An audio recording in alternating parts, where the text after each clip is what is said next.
আমাদের রাজনীতিতে নতুন নতুন শিক্ষিত হিরো আলমের আবির্ভাব হচ্ছে হুট করে। নাসিরউদ্দিন পাটোয়ারির আচার আচরণ দেখলে মনে হয় সে নিজে মমতাজ আগে নর্তকী ছিল, পার্লামেন্টে গেছে, পরবর্তীতে হিরো আলম ছিল, পরিমণিরা ছিল, সেই শূন্যস্থান পূরণ করার দায়িত্ব নিয়েছেন এই নাসিরউদ্দিন পাটোয়ারিরা।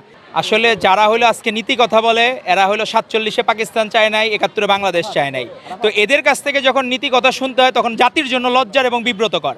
আজকে দেখেন নারীরা যেখানে সামনে এগিয়ে যাবে তারা নারীদের কর্মক্ষমতা কমানোর চেষ্টা করতেছে, যাতে তাদেরকে পরবর্তীতে বিভিন্ন জায়গা থেকে আপনার বোন একটা নারী সাংবাদিক আপনার যদি কর্মক্ষমতা কমায় দেয় আপনাকে পরবর্তী বলে তোমার আর আসার দরকার নাই, অফিসে আসার দরকার নাই, তুমি বাসায় থাকো। ওরা যে পলিসি নিয়েছে নারী বিবর্জিত পলিসি।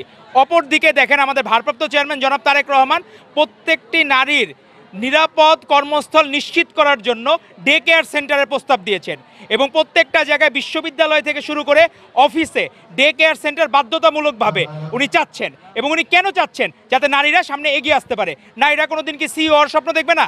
নারীরা মন্ত্রী হওয়ার স্বপ্ন দেখবে না? এমপি হওয়ার স্বপ্ন দেখবে না? তারা অবশ্যই স্বপ্ন দেখবে। সেই স্বপ্নের সারথি হচ্ছেন আমাদের ভারপ্রাপ্ত চেয়ারম্যান জনাব তারেক রহমান। উনি সেই স্বপ্ন দেখাতে চান। আরেকটি বিষয় না বললেই না, আমাদের রাজনীতিতে নতুন নতুন শিক্ষিত হিরো আলমের আবির্ভাব হচ্ছে হুট করে। তারা নাসিরউদ্দিন পাটোয়ারি সেই দিন বললেন যে গণভোট নিয়ে একটা মন্তব্য করলেন যে বিএনপির জন্ম হ্যাঁ ভোটের মানে না ভোটের মাধ্যমে।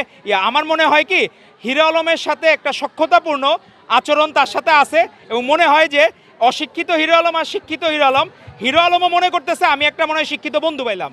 তো এই জন্য মনে হয় নাসিরউদ্দিন পাটোয়ারির আচার আচরণ দেখলে মনে হয় সে নিজে মমতাজ আগে নর্তকী ছিল, পার্লামেন্টে গেছে, পরবর্তীতে হিরো আলম ছিল, পরিমণিরা ছিল, সেই শূন্যস্থান পূরণ করার দায়িত্ব নিয়েছেন এই নাসিরউদ্দিন পাটোয়ারিরা। তো আমরা তাদের বক্তব্যকে ঘৃণা ভরে প্রত্যাখ্যান করি, কারণ বাংলাদেশে যতবার সুষ্ঠু নির্বাচন হয়েছে ততবারই বিএনপি রাষ্ট্র ক্ষমতায় অধিষ্ঠিত হয়েছে।